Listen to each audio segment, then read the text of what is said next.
JS Diving. Daddy's Girl. September 4th. Just finished up.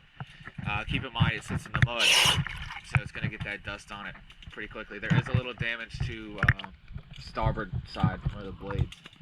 I'll try to show you.